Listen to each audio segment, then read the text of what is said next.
प्रबल हानि का संकेत किया है। रामचरण कुसंग का देखो फल निर्ताय, जीव ब्रह्म का अंश है देही संग दुख पाए।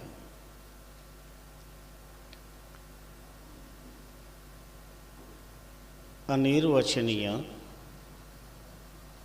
गुणगण निलय परात्पर पूर्ण ब्रह्म आनंद हूँ के आनंददाता,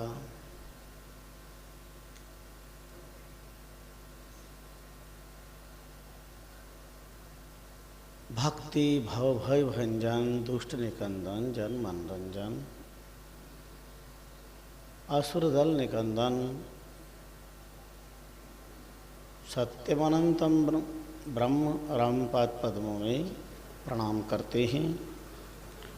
समाराध्य युग प्रवर्तक चरित चक्र चूड़ामणि पुण्य श्लोक तपश्चरण श्री महाराज की कल्प वृक्ष में प्रणम्य पाद पद्मों में श्रद्धा भक्ति प्रीति पुरस्सर प्रणिपात करते हैं। ज्ञानी ध्यानी गुणी भजनी नाम ली हरि नामानुरागी मुनि चतुष्टय वृंद, विभूतियों का स्मरण पावन धरती को नतमस्तक होते हैं। रामरस रसिक पावन संतजन भगवत चरणानुरागी सत्संग प्रेमी समुपस्थित पुण्यात्माओं,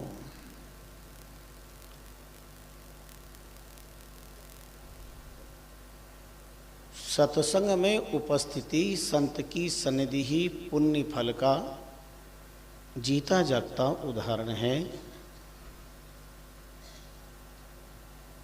और कुसंग पाप फल का प्रतीक है, असत कर्म का फल है। ये अपने आप में निहित है। रामचरण कुसंग का देखो फल निर्ताय, कुसंग के संग करने से क्या क्या हानि है, कैसा जीवन का पतन है, अनगिनत उदाहरण प्रमाण हमारे वेद पुराण उपनिषद शास्त्रों में बड़े विस्तार से आते हैं।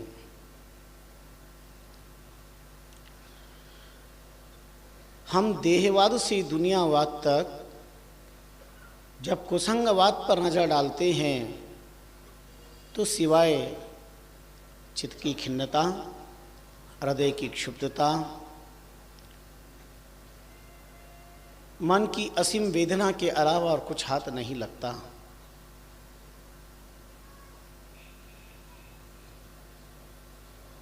बड़ा प्यारा एक प्रमाण उदाहरण श्री महाराज ने अपनी अनुभववाणी में दिया है। कुसंग और सत्संग दोनों का फल वेदों की गहराई में जाने की जरूरत नहीं, उपनिषदों के संकड़े गलियारों में जाने की जरूरत नहीं, वेदांत की दुर्गम घाटियों में जाने की जरूरत नहीं। इसी संसार में दो संकेत किए हैं। रामचरण को संगत में तू मत बैठो जाय, जैसे हाट लोहार की कोई पड़े पतंगो आय। कोई पड़े पतंगो आए गांठ का कपड़ा जारे, यूं कुसुंगी संग कुशोभ आगली शोभ बिगाड़े। ताते संगति कीजिए सुगंधी गंध सुहाय, रामचरण को संग में तू मत बैठे जाए। दो प्रमाण दिए हैं महाप्रभु रामचंद्र जी महाराज ने, दोनों संग के हैं। एक सुसंग का है, एक कुसंग का है। लोहार की दुकान कुसंग का प्रमाण है और इत्र की दुकान सत्संग का प्रमाण पत्र है। लोहार की दुकान पर बैठा हुआ व्यक्ति कुछ काम करे न करे, खरीदे न खरीदे, पर चूंकि लोहार की दुकान है वहाँ पर लौह को व्यवस्थित करने के लिए अग्नि का प्रयोग होता है, चिंगारियाँ छूटती है। अच्छे बढ़िया नए कपड़े पहनकर आप बैठे, एक चिंगारी अगर आपके कपड़े पर आई तो आपके नवीन वस्त्र जल जाएंगे। रामचरण कुसंग में तू मत बैठे जाए, महाप्रभु कहते कुसंग में भूल कर मत बैठना। जैसे जैसे हाट लोहार की कोई पड़े पतंगो आए, लोहा बाजार में लोहार की दुकान पर बैठेंगे तो एक चिंगारी का भी स्पर्श हुआ तो कपड़ा जलेगा। कोई पड़े पतंगो आए, गांठ का कपड़ा जा रे, नुकसान किसको होगा? कालीमा वस्त्र का जलना, ये नुकसान खुद का है।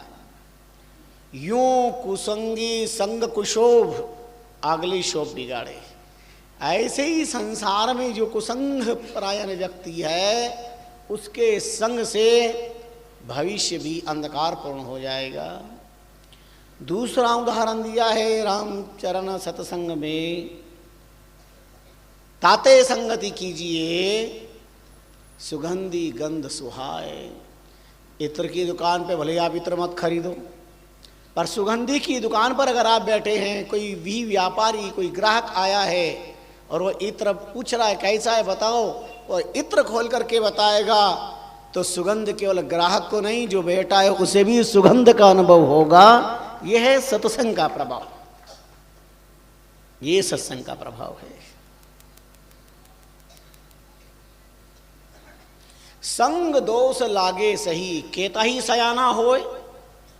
कितना ही बुद्धिमान है, समझदार है, पर संग दोष का असर होगा ही होगा।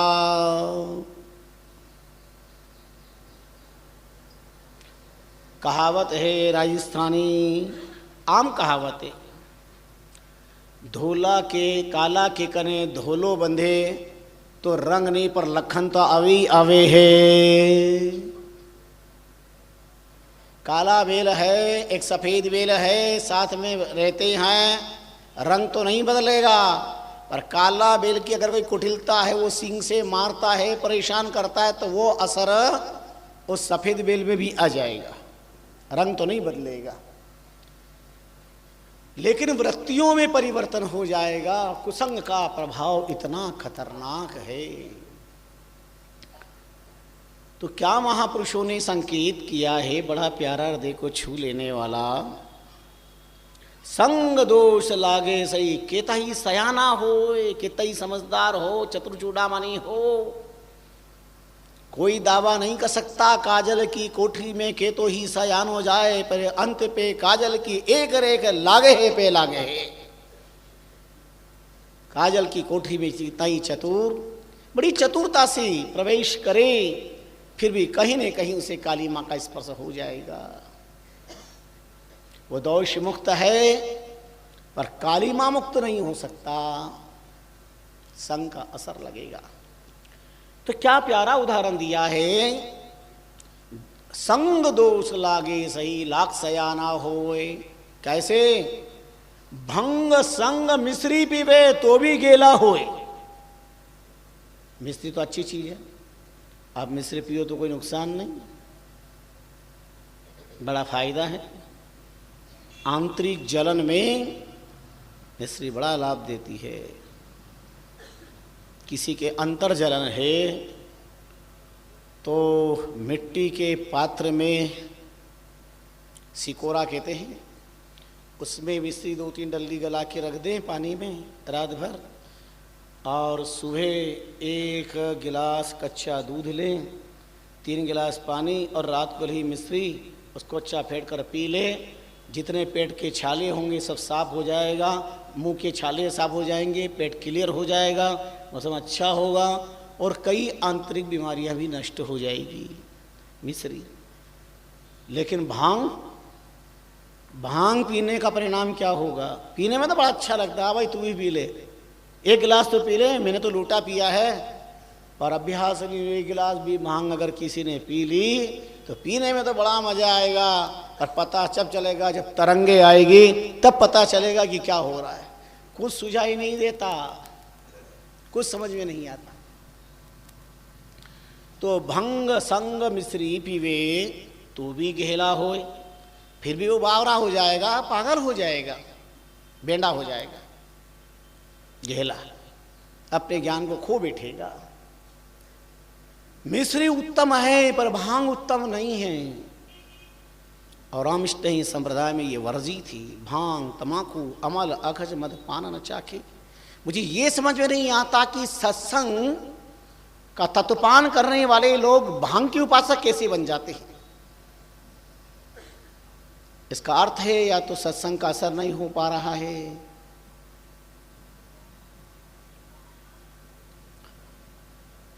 भगवान शंकर का नाम लेके काफी लोग उपयोग करते हैं। बम बम बोले पचा दे अजब के गोले, मस्त रहो मस्ती में, आग लग रहे दो बस्ती में, मौत दे तो आखो इंदौर पड़ियो, धन दे तो अपनो घर पड़ियो। ये सब भांग के नशे की आवाज है। भगवान का नाम लेकर के केवल उन लोगों ने तथाकथित बातें रस दी है जो देहवादी है। और अगर ऐसा ही है तो भगवान शंकर ने तो कालकुट का पान किया था, जहर पिया था, थोड़ा बहुत पी के बताओ। समर्थ को नहीं दोस्त गोसाई, हम जो प्रभु ने किया वो नहीं, जो प्रभु ने कहा उसे हम आश्रित करें। गुरु और गोविंद करे जो नहीं कहे, आदेश दे वो करना है। अगर जीवन में सुख पाना चाहते हो तो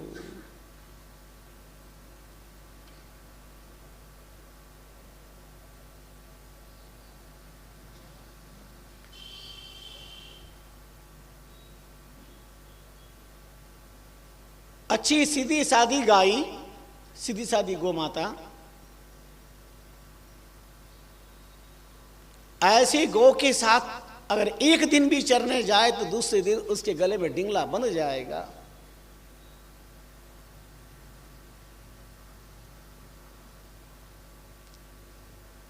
गले बांधियो डीगले उजाड़ संग, गले बांधियो डिंगलो, गाय के गले में डिंगला लकड़ी बांध देते हैं, क्योंकि चाहे जिस खेत को चर ले,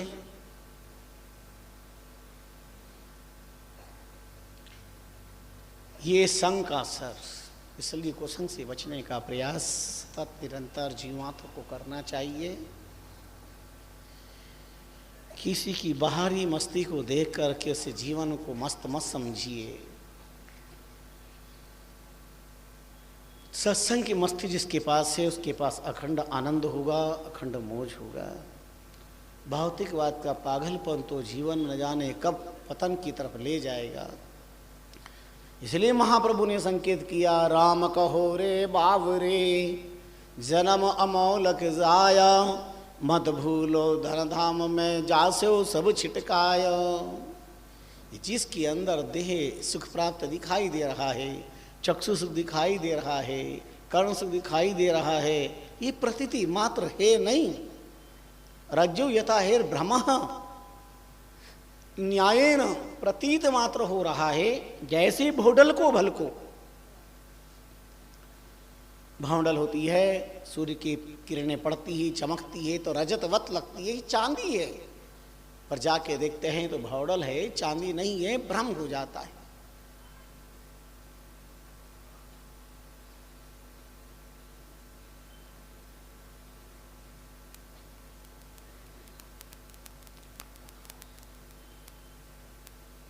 बड़ा सुंदर उदाहरण प्रमाण दिया है। जंगल में सिंह सम्राट रहा करते थे, शाह रहता था। उस शेर के पास एक हंस और सारस जैसी कुशल दक्ष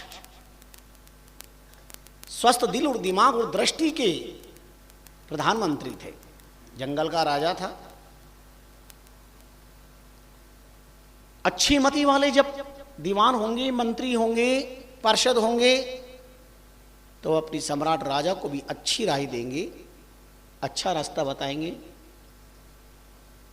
बड़े आनंद से वन राजीव, वन सम्राट सिंहराज का शासन चल रहा है, मस्त मौलाना। एक दिन अचानक एक ब्राह्मण देवता का आगमन हो गया उधर से। ब्राह्मण देवता अंदर थोड़े भयभीत तो हुए, पर शेर को सामने देख करके कहा, यजमान की जय हो, यजमान की जय हो, आशीर्वाद दिया। सिंहराज प्रसन्न हो गए। कहते हैं ब्राह्मण देवता से क्या चाहिए? ब्राह्मण देवता ने कहा, अंधे को आंख चाहिए, हम तो ब्राह्मण हैं, हमें तो आजीविका के साधन के लिए अर्थ चाहिए, धन चाहिए। तो सिंहराज ने हंस और सारस की तरफ देखा। हंस ने कहा, सरकार आप सम्राट हैं, जंगल के राजा हैं, भाग्यशाली हैं, ऐसी विप्र देवता के दर्शन आपको हो गए। इन जंगलों में ब्राह्मण देवता कहाँ मिलेंगे? आपका बहुत बड़ा सौभाग्य, कई जन्मों का पुण्योदय है। ये नामानुरागी महात्मा सदृश ब्राह्मण देवता आए हैं, इनका सम्मान करें, इन्हें जरूर खूब धन दिया जाए। और शेर ने अपार धन दे करके सम्मान के साथ विदा किया। दिन बीते, पक्ष बीते, माह बीते, वर्ष बीता, समय परिवर्तित हो गया। संयोग की बात थी, काल के कराल गाल में हंस भी समाहित हो गए, सारस भी समाहित हो गए। और काला परिवर्तन के कारण काल ने करवट ले ली। शेर वही है, जंगल वही है, पर आज प्रधान बदल गए। उनके प्रधान कौवा और सियार हो गए।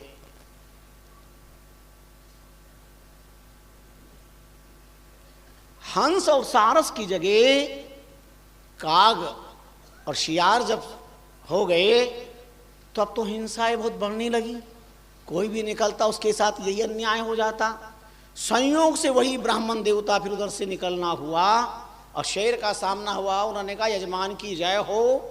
दूर से आते देख करके काग और शियार ने कहा, सिंहराज आप सम्राट हो, आज कई जन्मों का पुण्योदय हुआ, ऐसा मोटा ताजा शरीर आया है, इसका भक्षण करेंगे तो आप भी धन्य हो जाएंगे और आपकी प्रसादी, आपका खाया हुआ मांस हमें मिलेगा तो हम भी अच्छे हो जाएंगे। ऐसा तरोताजा मांस नहीं छोड़ना चाहिए। ब्राह्मण देवता पास में आए, यजमान की जय हो। सिंहराज ने कहा, ब्राह्मण देवता कैसे भोले हो, अब हमारे मंत्री हमारे प्रधान अब हंस और सारस नहीं है, अब हमारे मंत्री तो ये कौवे हैं और श्रृगाल है। आज के बाद कभी मत आना, वरना तुम्हारा जीना बहुत मुश्किल हो जाएगा। आए हो तो कोई बात नहीं, आज छोड़ देती, पर आज के बाद कभी नहीं छोड़ेंगे। हंसा दुर्गता आय बेसा वायसा कुप्रधाने राजा विनश्यति। कुसंग मंत्री की कुमंत्रणा से राजा और राज्य का विनाश हो जाता है।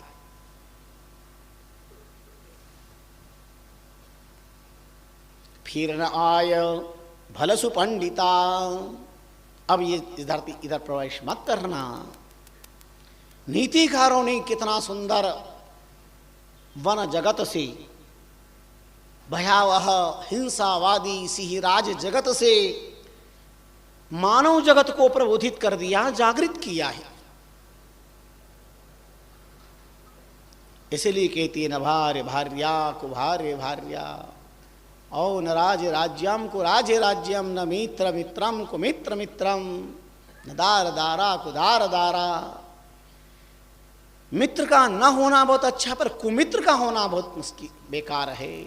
पत्नी न होना अच्छा है, पर कुपत्नी का होना, कुदार का होना, जो प्रतिपल प्रतिक्षण कलह क्लेश कष्ट रस्ते चलते परेशानी विवाद अहंकार रोज का कलह होता हो, वो कैसा ग्रस्त जीवन होगा। मनुष्य बन करके आए हो तो मानवीय बुद्धि सी, लेकिन कुसंग के कारण बुद्धि हो जाती है। एक नहीं अनेक उदाहरण प्रमाण हमारी शास्त्रों में मिलते हैं। और छोड़ो मारवांचल का उदाहरण याद करिए आप। इंदौर के समीपस्थ धारा नगरी, और धारा नगरी के सम्राट महाराज भोज का नाम कौन नहीं जानता। 36 विद्याओं में पारंगत थे, 64 विद्याएं उन्हें हस्तगत थी। हर प्रकार की भाषा, हर प्रकार की विद्या में पारंगत थी महाराज भोज। योगियों की सन्निधि को पाकर के अपने परम योगी बन गए। पर काया प्रवेश करने का भी अद्भुत योग प्रक्रिया सिद्ध हस्त कर ली। उनकी सेवा में एक नाई रहता था कई वर्षों से। पूर्ण विश्वास सी महाराज भोज को भी प्रसन्न किया, महाराज भोज पे विश्वास किया। यद्यपि कई बार जब महाराज इतने महान थे, मनीषी थे, तो पत्नी भानुमति कम विदुषी नहीं थी। कई चर्चा चलती, कई बार संकेत वो करती, लेकिन कभी कभी विनाश काले विपरीत बुद्धि, अच्छी बात भी गले नहीं उतरती है। एक बार नाई को लेकर के जंगल में चले और अचानक महाराज वो चर्चा कर रहे थे, तो नाई से कहा, देखो तुम किसी को बताना मत। बहुत बार आग्रह भी किया कि मुझे बताइए पर काया प्रवेश कैसे करते हैं। महाराज भोज ने उसे सिखा दिया। भानुमति को इस बात का पता चला था। उन्होंने कहा था कि आप विद्या ना सिखाइए, जीवन में कभी हानि हो सकती है। पात्र अपात्र का बहुत ख्याल रखना जरूरी है। अच्छी भली वस्तु भी असत पात्र में जाकर दूषित हो जाती है, और विष भी सत्पात्र में आकर के आभूषण का रूप बन जाता है। जैसे भगवान शंकर के गले में विष कंठाभरण हो गया।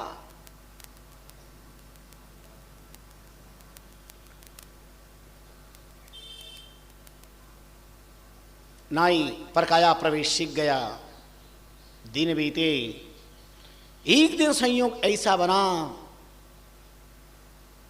कि हम कुछ काम करना चाहते हैं, ध्यान रखिएगा, जंगल में हैं अपन, मैं इस देह को परकाया प्रवेश करके कुछ करना चाहता हूं। कहा ठीक है।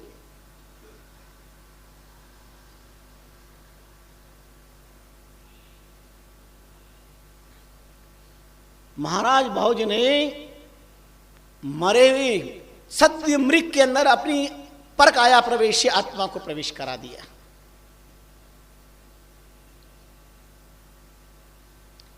और अपनी अंतर सिद्धि के लिए वहां से ही छलांग लगा ली।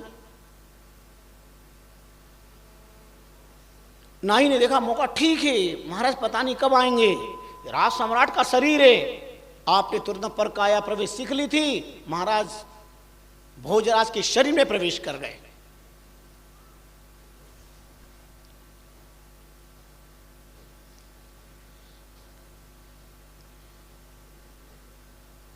पहुंच गए राजमहलों में। सबने महाराज भोज मान करके सम्मान किया, सत्कार किया। महारानी बड़ी विदुषी थी, प्रतित्पन्न मता थी, मेधावी थी, चतुर चूड़ामणि। महाराज भोज की प्रक्रियाओं में, अंतर प्रक्रियाओं में और आज की प्रक्रिया में कुछ अंतर दिखाई दे रहा था। यद्यपि नाई ने बहुत सतर्कता व्यापी, उसे सारा अनुभव था, तथापि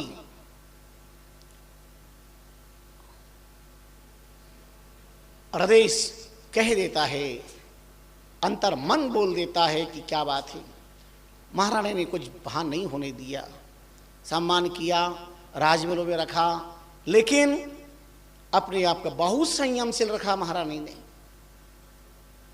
ऐसी कोई हरकतें का अवसर दिया ही नहीं, कोई न कोई बहाना बना करके समय। लेकिन बात समझ में आ गई कि कोई न कोई आज योग बन गया है। कुछ समय बीता और महारानी ने एक बुद्धि कौशलता से एक रास्ता निकाला।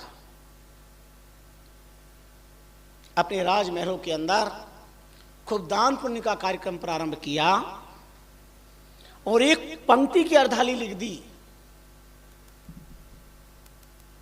जहां पर दान पुण्य किया जाता था भानुमति कई भोज से मान्यो नाही कंत।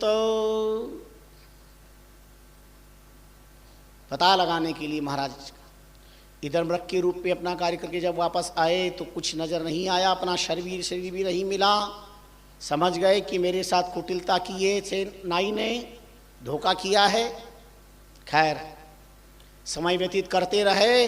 एक दिन एक ब्राह्मण ने देह त्याग किया तो आपने मृगतन भी त्याग करके ब्राह्मण के शरीर में प्रवेश कर लिया।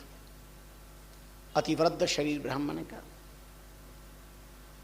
वही धारा नगरी समय बीता, देखा नक्षत्र लग रहा है तो ब्राह्मण देवता वहां चले गए। तो वहां लिखा हुआ था भानुमति कई भोज से मान्यो नाही कन। महारानी ने कहा इस पंक्ति को कोई पूरी कर देगा उसे बहुत इनाम दिया जाएगा।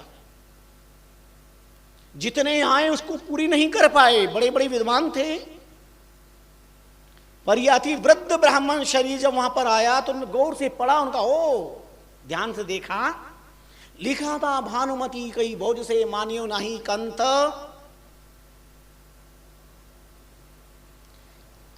नीचे पंक्ति पूरी कर दी, भूपत्तो भिकारी भय नाई राजकरंत। और तुरंत कर्मचारियों का महारानी के संकेत के अनुसार ध्यान गया और वृद्ध ब्राह्मण का स्वागत किया गया।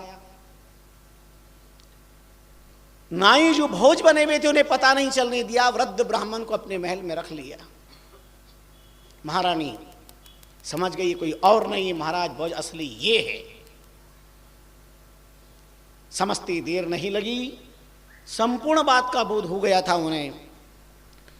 अपने महलों के अंतर कक्ष में उन्हें छिपा दिया और जो महाराज नकली बने हुए थे नाई भौज, उनसे बड़ी प्रसन्नता के साथ सेवा शुश्रूषा करके कहा कि आप तो कई विद्याओं में निष्णात है। उनका हाँ निष्णात हूं, पर काया प्रवेश भी आप करना जानते हैं, हमें एक बार बताइए ना कैसे करते हैं। और एक तोते को मार दिया और तोते का शरीर पड़ा हुआ है, तो क्या आप करके बताओ। उस नाई को क्या पता था कि आज मेरे कर्म का फल मुझे प्राप्त होने वाला है। और उसने आनन फानन में अहम आदि में तुरंत भौज के शरीर में से निकल करके और तोते के शरीर में प्रवेश कर लिया। और महारानी ने संकेत किया वृद्ध ब्राह्मण को, उन्होंने अपना देह त्याग करके और महाराज भोज के शरीर में महाराज भोज आ गए। पुनः आत्मा का आगमन हो गया और तुरंत तोते को मार दिया गया। कर्म दंड नाई लयो है, महाराज भोज पुनः तन पायो है। अपना शरीर महाराज भोज को पुनः प्राप्त हो गया और कर्म फल उस नाई को प्राप्त हुआ। भानुमति कही भोज से मान्यो नाही कंत। भूपत्तो भिकारी भय नाई रचकरन। कुसंगी का संग से गयो नरक को खोज। भूप मृग तन, भूप पलट मृग तन लयो देखो राजा भोज। क्या योग प्रक्रियाएं हमारे देश में थी, कितना गंभीर तत्व और कैसी विद्याएं और कैसे सम्राट लोक कल्याण के लिए अपना देह परिवर्तन करके कई कार्य कर लेते थे। आदि जगद्गुरु शंकराचार्य जी ने भी परकाया प्रवेश करके मंडल में से सब शास्त्रार्थ किया था, उन्हें पराजित कर दिया। तो उनकी पत्नी ने कहा कि अभी आधा शरीर पराजित हुआ, आधा शरीर बाकी है, अभी मुझसे आपको शास्त्रार्थ करना पड़ेगा। और कई प्रश्न पूछे, पर कुछ प्रश्न ऐसे थे संन्यास जगत से ऊपर उठ के, तो उनका इंतजार करे और 6 महीने आपने परकाया प्रवेश करके नृप शरीर में प्रवेश करके उसका अनुभव किया। और शरीर को भी कापालिक नष्ट करना चाहते थे और तत्क्षण अवसर प्राप्त करते ही आप पुनः शंकराचार्य जी प्रवेश कर गए। और जो प्रत्युत्तर दिया तो मंडन मिश्र की पत्नी भी दंग रह गई, उन्हें पराजित होना पड़ा। ये भारत की भूमि ऐसी महान सिद्धियों की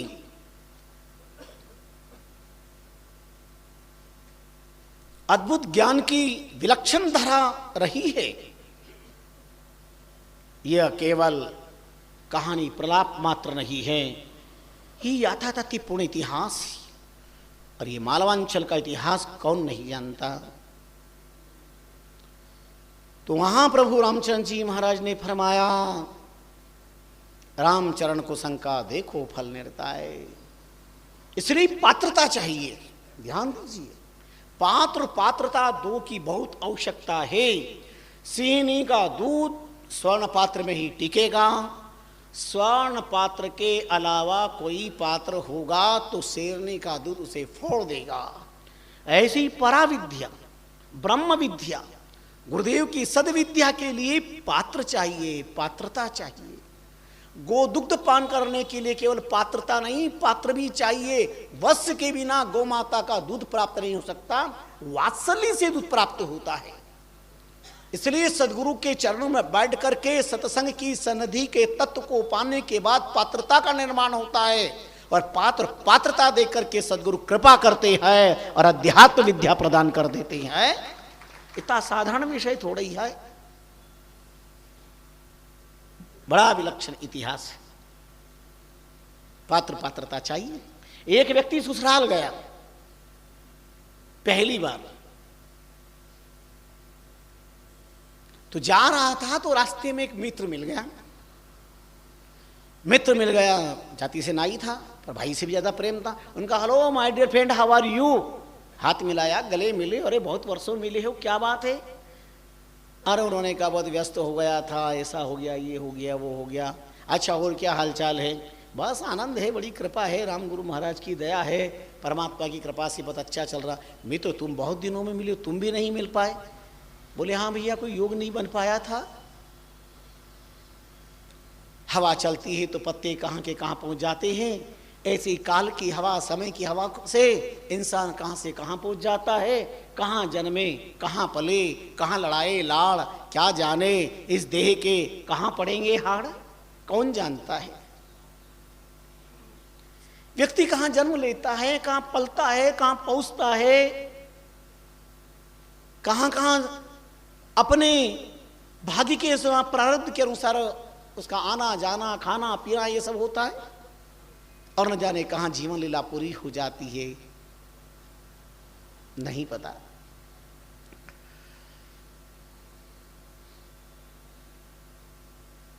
पूरा ब्रह्मांड है, सारा विश्व है, लंबा चौड़ा नवराष्ट्र है। पूरा विश्व का भ्रमण जो लोग करते हैं उन्हें पता है। विश्व के किसी कोने में जाओ, सब जगह धरती मिलेगी, आकाश मिलेगा, दिशाएं मिलेगी, इनमें कोई परिवर्तन नहीं है। कोई धरती में परिवर्तन है, हाँ धरती की रचनाओं में परिवर्तन नहीं है, धरती के व्यवस्थाओं में परिवर्तन जरूर है। जैसे पहले अब थोड़ा प्रयास हुआ है, पर पहले तो मालवा भूमि में प्रवेश करते मध्य प्रदेश सीमा प्रारंभ लिखा रहता था। मध्य प्रदेश सीमा प्रारंभ, सड़कें समाप्त, सीमा प्रारंभ, सड़कें समाप्त। अब काफी प्रयास किया है, सड़कें बहुत सुधर गई है, काफी प्रयास हुआ है। फिर भी बाहरी वाहनों के कारण, कई कारण होते हैं उसके, अब क्या बताएं। आज के इस युग में आज बनाया पुल नया और कल पड़ गई दरार। नया पुल बनता है, दरार तैयार, क्यों? झूठों के घर पंडित बाचे, कथा सत्य भगवान की, जय बोलो बेईमान की। बोल रहे हो? यहां तो जो निर्माण किया है उसमें ईमानदारी नहीं है, जो मटेरियल होना चाहिए शुद्ध नहीं होता है, ध्यानता नहीं होती, पुरुषार्थ नहीं होता। कुछ साम्राज्यवादी ठीक नहीं होंगे, लेकिन साम्राज्य और व्यवस्थाएं बड़े अनूठी। इस देश में कई बड़े बड़े ब्रिज बने हुए, कैलकटा का ब्रिज बना हुआ, बहुत बड़ा ब्रिज है, और भी कई जगह अंग्रेजों के शासनकाल में, पर आज भी उनकी दृढ़ता और मजबूती बड़ी है। पुराने जमानों में गढ़ बनते थे बड़े मजबूत, नामी गढ़ था, बड़े ही मजबूत होते थे, उनको ढहाना मुश्किल था। या तो दृढ़ता से या दिव्यता से के कारण वो नहीं ढहते थे। जैसे बनेड़ा में स्वामी रामचंद्र जी महाराज पधारे, पुराने मालते बैठ करके आप खंडर में भजन करने का, मन निज वैरागी होने का भाव था। महाप्रभु रामचंद्र जी महाराज विराजी भजन कर रहे हैं, और तात्कालिक बनेड़ा नरेश ने चाहा कि हम महलों को गिरा दें, तो तोप लगा दी। तोप लगाई पर महल नहीं गिर रहे हैं। एक बार, दो बार, तीन बार, बोले ये क्या बात है। गुप्त अनुचरों को भेजा तो उन्होंने कहा महाराज गजब हो गया, अब तोप चला रहे हैं, महल गिरा रहे हैं, पर अंदर तो महात्मा बैठ के भजन कर रहे हैं। स्वयं राजा ने आके देखा तो स्वामी रामचंद्र जी महाराज विराजमान और राम राम राम राम राम राम राम कर रहे हैं। ये नाम की दिव्यता, ये नाम का प्रभाव स्वामी रामचंद्र जी महाराज ने बनेड़ा नरेश नतमस्तक हो गए। अन्यत्र उन्होंने रामदरा का निर्माण, वो पहले उस समय तो पूरा बनेड़ा वो रामदरा ही बना दिया, महल में ही रामदरा दे दिया। आप जैसे महापुरुष महात्मा हैं विराजी ही, ऐसा नाम का चमत्कार, ऐसा नाम का प्रभाव। देखो महाप्रभु रामचंद्र जी महाराज जैसे संत महापुरुष का सत्संग महलों को हुआ तो तोपों से महल नहीं गिर पाए। ये सत्संग का प्रभाव, ये संत का प्रभाव, ये साधना का प्रभाव, साधना का प्रभाव।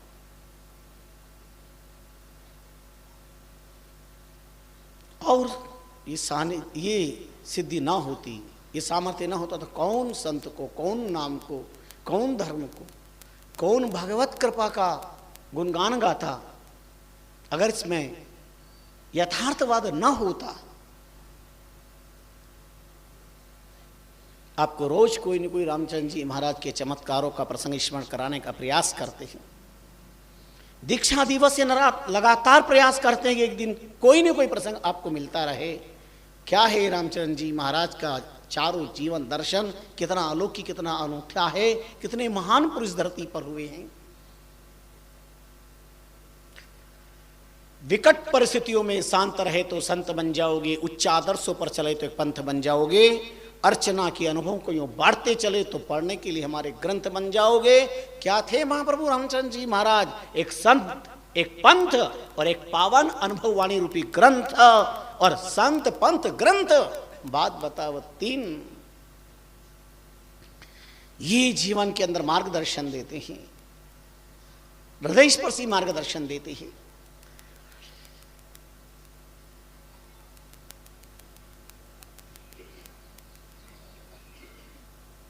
अस्तु, आइए, मित्र मिल गए तो पूछ लिया, कहो क्या हालचाल है, बहुत दिन मिले, बोले बस अच्छा मंगल है। तो भैया आप, वो जो मित्र मिला था ना से नाई, ससुराल जाने वाले को, उसके कंधे पर बढ़िया काश्मीरी कंबल थी, बढ़िया।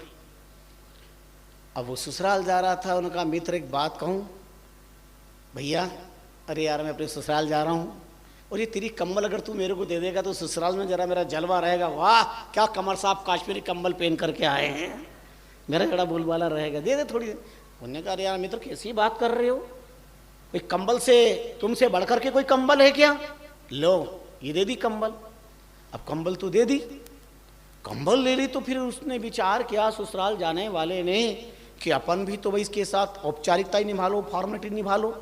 तो ऐसी औपचारिकता से कहा भैया मैं ससुराल चल रहा हूं तो तुम भी चलोगे क्या मेरे साथ? मैं चल रहा हूं तो तुम भी चलोगे मेरे साथ? व्यवहार की बात। मानो वो गंगा के पानी में मुंह धोके ही आया था कि कोई एक बार के तो देखे, नटे जिनका पन घटे। उन्होंने कहा हाँ क्यों नहीं चलूंगा मित्र, तुम्हारे लिए आधी रात को मेरी जान तैयार है, तुमको और मैं ना चलूं? चलो कोई बात नहीं। एक से दो भले साथ ले लिए, ससुराल पहुंचे। अब पहली बार ससुराल पहुंचे थे मित्र के साथ में, सास ससुर साला साली सबको पता चला, इतनी प्रसन्नता हुई, पधारो पधारो कमर साहब पधारो, वेलकम मोस्ट वेलकम, स्वागत है, बड़ा अच्छा कि आप आ गए, बड़ी प्रसन्नता की बात है। क्या हालचाल है? कुशल क्षेम पूछिए, अपने बड़े प्यार से दो टुक शब्द में कह दिए, भगवत कृपा है, बड़ा आनंद है। अब किसी के साथ कोई आए तो औपचारिकता निभानी पड़ती है, लोगों ने, ससुराल पक्ष वालों ने, सास ससुराल ने उनके मित्र से भी पूछ लिया कि वो साहब क्या हाल चाल है और आपको कोई तकलीफ तो नहीं पड़ी? नहीं साहब, बहुत आनंद है, बड़ा अच्छा है, राम कृपा है। और आपकी कमर साहब मेरे बचपन के साथी, दांत कटी रोटी का संबंध और बड़ा प्रेम स्नेह है, हमारा बचपन से हमारा सखा भाव है, बड़ी आत्मीयता है, पर ये कंबल मेरी ही है।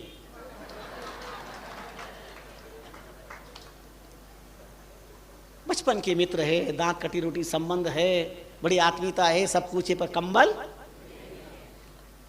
इतना कहते ही और मित्र के तो मानो आग आग लग गई। खैर जो प्रथम पक्ष आए थे मिल लिए, जुल लिए, चले गए अन्यत्र सेवा के लिए। और अकेले मित्र को जब देखा तो उसने कहा क्यों रे, शर्म नहीं आई तेरे को? तेरे को कंबल के बारे में पूछा किसने था कि तेरी है कि मेरी है? मुझे ऐसा मालूम होता कि ससुराल में आकर के तू मेरी इज्जत का पंचनामा कर देगा, भूल के मैं तेरे को साथ नहीं लाता। उस मित्र ने कहा, नाई ने, भाई क्षमा कर, गलती होगी फ्रेंड, तू नाराज मत हो। तू जब नाराज होता है तो मेरी प्रसन्नता का बल फ्यूज हो जाता है। ऐसा मुझसे गलती हो गई, अब मैं कभी नहीं कहूंगा कि कंबल मेरी है, नहीं कहूंगा। मित्र थी, चलो अब क्या करो, है जैसा निभाना पड़ेगा। गांव वालों को पता चला, मोहल्ले वालों को, कमर साहब बड़े अच्छे स्वभाव के हैं, मृदुल है, सरल है, मधुर भाषी हैं, मिलने के लिए आए। अड़ोस पड़ोस वाले सबसे रामा श्यामा हुई, पूछा क्या हाल चाल है, कम सा कैसे हो? आनंद है, ऐसा बढ़िया है, राम कृपा है, सब कुशल मंगल है। औपचारिकता से मित्र से भी पूछ लिया, कहो साहब क्या हाल चाल है, कोई तकलीफ तो नहीं है? अरे नहीं साहब, बड़ा आनंद है, राम कृपा है, ये आपके गांव के कमर साहब मेरे बचपन के साथी हैं, दांत कटी रोटी का संबंध है, इनके साथ मेरा भी स्वागत सत्कार हो रहा है, बादाम का हलवा मिल रहा है, बड़ी मौज मस्ती है, पर ये कंबल मेरी नहीं है। क्या कहा? ये कंबल मेरी। लोग जब चले गए तो फिर उस मित्र ने कहा, क्या हो गया है तेरे को? अरे कंबल के बारे में पूछा किसी ने कि मेरी है कि नहीं है? यार दोस्त, मैंने ये कहा था ना कि ये नहीं कहूंगा कि मेरी है, ये कहा था मैंने ये तो नहीं कहा था, ये भी नहीं कहूंगा कि मेरी नहीं है। अरे तो पागल, कान यूं पकड़ोगे, यूं पकड़ा, तेरी नहीं है इसका मतलब इनकी भी नहीं है। और पूछेंगे लोग क्या है, क्या क्या मामला है ये? उसने इतने हाथ जोड़े में, तो गुस्सा मत कर, माफ कर, अब न तो मैं ये कहूंगा कि मेरी है और अब ये भी नहीं कहूंगा कि मेरी नहीं है, बस नाराज मत हो। संभाला अपने आप को मित्र ने कि ठीक है। बहुत दुख हुआ उन्हें, ससुराल में इसी इज्जत का पंचनामा हो रहा है, जो ठीक बात नहीं है, पर क्षमा याचना कर ली। क्षमा वीरस्य भूषणम का रूपक बन गया। कुछ नए लोग आए दामाद से मिलने के लिए और बड़े सत्कार किया, प्रसन्नता से पूछा कैसे क्या हाल चाल है। दामाद से ने कहा बहुत अच्छा है, पहली बार ससुराल आना हुआ है, आप सब लोगों से पहली बार मिलना हुआ है, यहाँ का संस्कार संस्कृति स्नेह सब प्रशंसनीय है, बहुत अच्छा लगा। औपचारिकता से मित्र से भी पूछ लिया, भाई क्या हाल चाल है, कैसे क्या हो, सब ठीक थे, कोई तकलीफ तो नहीं है, मन लग रहा है आपका यहाँ पे? अरे साहब बहुत दिल लग रहा है, मन यहाँ नहीं लगेगा तो कहाँ लगेगा, ये आपके गांव के कमर साहब है, मेरे बचपन के साथी हैं, दांत कटी रोटी का संबंध है, एक थाली में भोजन करने वाले हैं, चौली दामन का संबंध है हमारा, इनके बिना ये न मेरे बिना ये, इनके बिना मैं नहीं रह सकता हूँ, इतना स्नेह प्रेम है। और 3 दिन से ससुराल में इनके साथ मेरा भी सम्मान हो रहा है, रोज नित्य नित्य पकवान मिल रहे हैं, बड़ा सम्मान है। पर इस कंबल के बारे में कुछ नहीं कहूंगा, कंबल के बारे में कुछ नहीं कहूंगा, कंबल के बारे में कुछ नहीं कहूंगा।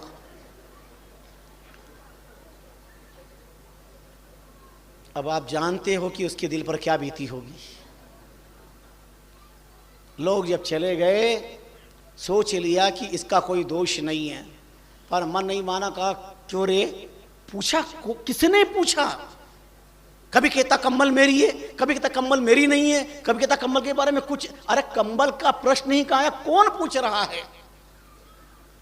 ऐसा मैं जानता कि ससुराल में मेरी इज्जत में तो आग लगाएगा, कभी नहीं लाता, पर दोष तेरा नहीं है, दोष मेरा है कि मैं तेरी पात्रता को नहीं समझ पाया, कि तेरे लक्षण को, वृत्तियों को नहीं समझ पाया, इसलिए साथ लेके आया। इसलिए मैंने अपने हाथों से अपने पैर पे कुल्हाड़ी मारी है, मैं तेरा संग नहीं करता तो आज ससुराल में इज्जत का पंचनामा नहीं होता।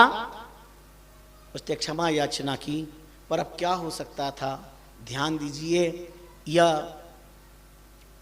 कंबलवात का प्रसंग है या नहीं, यह कथा कहाँ तक सच है या नहीं, पर इतना जरूर जान लीजिए कि विचारहीन व्यक्ति के साथ अगर कोई रहेगा तो उस कुसंग का असर कहीं न कहीं जीवन पर गहरा पड़ेगा।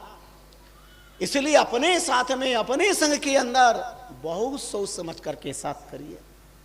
जीवन में साथ चाहिए, यात्रा के लिए साथ चाहिए, कहीं जाओगे तो साथ चाहिए। और साथ इसलिए ही चाहा कि कहीं नई जगह होता तो बहुत सारे लोग रहते तो अच्छा सा लगता है। 2 बार पिछली बार विदेश यात्राएं हुई। प्रथम बार सिंगापुर आदि की, दूसरी बार यूरोप की। 180 लोग साथ में थे। बड़ा विलक्षण, बहुत अच्छा। जो व्यवस्थाएं थी बिल्कुल सात्विक भोजन, साथ में बिल्कुल सात्विक, समय पर सत्संग, प्रवचन। यहाँ बहुत लोग बैठे मेरे साथ विदेश यात्रा गए थे, बहुत सारे लोग अभी सत्संग बैठे। और अभी तीसरी मेरी विदेश यात्रा, उसके लिए भी बहुत सारे लोग यहाँ बैठे जो साथ चलेंगे। 20 नवंबर से 30 नवंबर तक क्रूज में, पानी के जहाज में 10 दिन का सत्संग है। काफी लोग हैं, बाहर से भी बहुत सारे लोग हैं, यहाँ भी कई लोगों ने अपना पिछली बार जिनका अनुभव था उन्हें पता था। 3 महत्वपूर्ण बात, एक तो संतों का सानिध्य, दूसरा रामचंद्र जी महाराज की वाणी का पाठ, प्रवचन, भजन, संध्या आरती, और इसके साथ बाहर की कल्चर का अनुभव। अनुशासन कैसा होता है, मर्यादा कैसी होती है, ये सारे ही आनंद का अलौकिक अनूठा अद्भुत विषय, बहुत प्यारा, अच्छा लगता है। बस में चलते हैं तो वहां भी भजन कीर्तन चलते हैं, अन्यथा कई कार्यक्रम वहां भी, जहां टाइम हुआ, जहां समय मिलता वहीं पर सत्संग, वहीं पर, और कोई ना कोई चर्चा सत्संग की चलती रहती थी दैनिक। महाप्रभु रामचंद्र जी महाराज की अलौकिक कृपा, अनूठी दया, और सबसे महत्वपूर्ण बात, स्विट्जरलैंड में जब बर्फ की गुफार पहाड़ियों पर गए तो अलौकिक आनंद था वहां का। मुझे खुद को पता नहीं क्या रामचंद्र जी महाराज की कृपा थी। मैं जैसा आपके सामने दिखाई दे रहा हूं, उस बर्फ की पहाड़ी पर ये सब फूल पेक, यहां तक न जूते, यहां तक न सब पेक। लेकिन श्री महाराज की कृपा से मेरे पास तो बस वो राम नाम का कवच, उनकी कृपा का कवच, सदगुरु की दया, साक्षात सदगुरु साथ में, पूज्यपाद तपस्वरम दीक्षा प्रदाता भक्त राम जी महाराज जैसे समर्थ महापुरुष साथ में कई जगह अनुभव किया। श्री महाराज का कई जगह अनुभव किया, पर बर्फ की पहाड़ी में बहुत बड़ा अनुभव किया। पूरी गुफा में ऐसे नग्न पैर, हजारों अंग्रेजों ने अगर फोटो लिए तो गुलाबी चद्दर और खुले चरण और बर्फ, वो कहते थे ये क्या है, पर ये मेरा कोई प्रभाव नहीं, ये रामचंद्र जी महाराज की कृपा। कई जगह ऐसी समस्याएं आई। एलिजाबेथ के महलों में गए तो वहां बिना पैरे जा नहीं सकते थे महलों में। आपने कहा दिस इज माय यूनिफॉर्म, हम नहीं पहनते हैं और यही हमारी व्यवस्था है। कोई बात नहीं, हमें नहीं देखना, हमें पता महल होते, इससे अच्छे कई महल है हमारे पास। 5-7 मिनट में टेलीफोन आ गया, भारत की धरती के धर्माचारी आए हैं, जगत गुरु जी ये बिना पैरे चलते हैं तो इनके लिए व्हील चेयर की व्यवस्था की जाए। और उन्हें अच्छी व्यवस्था करके और बड़े ठाड़ से महल दिखा दिए। गाड़ का लाड़ है, त्यागाच्छांतिरंतरम, गाड़ के लाड़ है। पूरे विश्व का भ्रमण करने का जैसा भी महाप्रभु रामचंद्र जी महाराज चाहेंगे। इसके बाद चौथा चरण फिर होगा, उसमें अमेरिका, अफ्रीका आदि कई क्षेत्र होंगे। अभी 10 दिन क्रूज में सत्संग, यात्राएं, वेनिस आदि क्षेत्रों में, तुर्की, कई क्षेत्र होंगे। तो महाप्रभु रामचंद्र जी महाराज, रामचंद्र महाराज की वाणी का शब्द समुद्र पार, 7 समंदर के पार भी एक ही लक्ष्य होता है कि महाप्रभु रामचंद्र जी महाराज की वाणी का शब्द अगर बाहर की धरती पर जाता था, वहां के क्लाइमेट के अंदर भी राम राम राम राम का प्रभाव हो जाता है, राम राम का प्रभाव हो जाता है। तो संत के संग चलने का मानस के लोगों का हो जाता है, वो सत्संग अपने आप में हो जाता है। आओ, महाप्रभु रामचंद्र जी महाराज ने कितने अनूठे, अद्भुत, विलक्षण, हृदय स्पर्श करने वाले अनुभव दिए। एक देहीवाद का उदाहरण भी मेरा मन कहता कि मैं आपको सुना दूं। बहुत लोगों को पता है, लेकिन चिंतन कितना प्यारा सा है। महाप्रभु रामचरण जी महाराज ने फरमाया, रामचरण कुसंग का देखो फल निर्ताय, देखो फल निर्ताय। जीव ब्रह्म का अंश है, देही संग दुख पाए। ये जीव अखंड, अक्षय, अविनाशी, शुद्ध, बुद्ध ब्रह्मांश है। ईश्वर अंश, जीव अविनाशी। ममैवांशो जीवलोके जीवत सनातनः। जीव ब्रह्म का अंश है, जीव रवि का प्रतिबिंब होय। घट पड़ता दुरा भया, जीव ब्रह्म नहीं दोय। आदि आदि प्रमाण हमारे वेद पुराण उपनिषद शास्त्रों में महापुरुषों की वाणी में प्राप्त होते हैं। आत्मा परमात्मा का अंश है, हमारा परमात्मा अंशी है, हम अंश हैं। वह अजर अमर अखंड अक्षय अविनाशी है, हम भी अजर अमर अखंड अक्षय अविनाशी हैं। देहि नित्य मध्योयम देहे सर्वस्वी भारता, तस्मा सर्वाणि भूतानि नेतम सोचितुम अर्हसि। देहवध होता है, देही नहीं। शरीर मरता है, शरीर ही नहीं। पार्थ को योगेश्वर भगवान कृष्ण ने संबोधित करके आत्मा का तत्व ज्ञान प्रतिपादित किया है।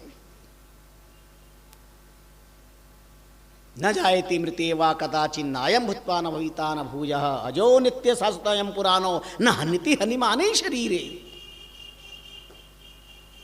वेदाविनाशिनम नित्यम एनम अजम अव्ययम। कितने प्रमाण दिए हैं शास्त्रकारों ने।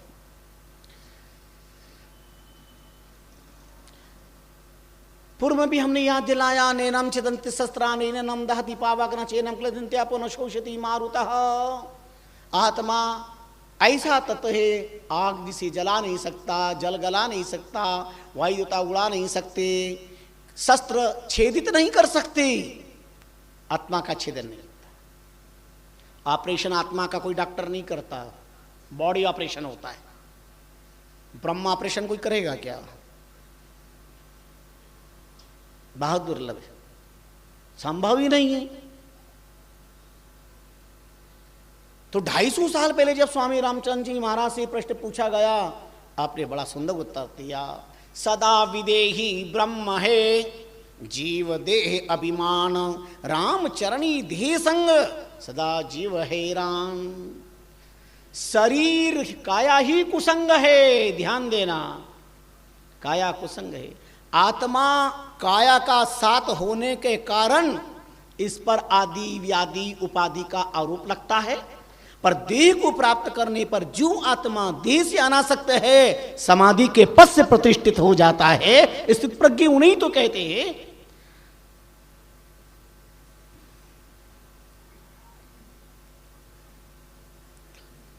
उन्हें स्थित प्रज्ञ इसलिए कहते हैं, देह से अनासक्त। ये नारियल, पानी वाले नारियल पर प्रहार करोगे तो अंदर की चटक चिटक जाएगी, पर सूखा नारियल बिना पानी का प्रहार करेंगे तो नरेटी पर प्रहार होगा, गोले पर नहीं होगा। गोले पर कोई असर नहीं। ऐसे ये शरीर नारियल है, आत्मा गोला है, पानी मोह स्निग्धता वंचित अवस्था। जैसे श्रीफल के अंदर जल न हो और गोला रहता, ऐसे ये शरीर श्रीफल की तरह है, आत्मा गोले की तरह। काल का भी प्रहार होता है तो गोले रूपी आत्मा पर नहीं, ये काया रूपी नारियल पर, नरेटी पर होता है। पर देह का संग करने के कारण इसके जीवन में क्लेश व्याप्ता। अब उदाहरण के लिए बताएं, मानसरोवर पर रहने वाला सुंदर राजहंस वृक्ष पर एक दिन एक कौवा की बैठ गया, मित्रता हो गई, साथ रहने से हो जाती है, कई दिनों तक चली। एक दिन हंस ने कहा, भैया हम तो जा रहे हैं भ्रमण करने, अपने मामा अम्मा के साथ मजा लेंगे। हंस ने जब कहा तो कौवे ने कहा, मित्र तुम हमारे दोस्त हो, मित्रता है तो मैं भी तुम्हारे साथ चलूंगा। उनका नहीं भैया, तुम काले हो, मैं गोरा हूं, मेरा आहार मोती का है, तुम्हारा तो अभक्ष भक्षण आहार है, गंदा आहार है, तुम्हारी हमारी साथ कैसे चलेंगे? यहाँ रहते हैं तो अच्छी बात है। अरे उन्होंने कहा, नहीं मित्र, मैं तुम्हारे बिना नहीं रह सकता, तुम तुम्हारे पंख से उड़ना, मैं मेरे पंख से उड़ूंगा, क्या फर्क पड़ना है। चलिए, बहुत बात करने के बाद में हंस ने स्वीकार कर लिया और दोनों चले। अब दोनों चले, हंस और कौवे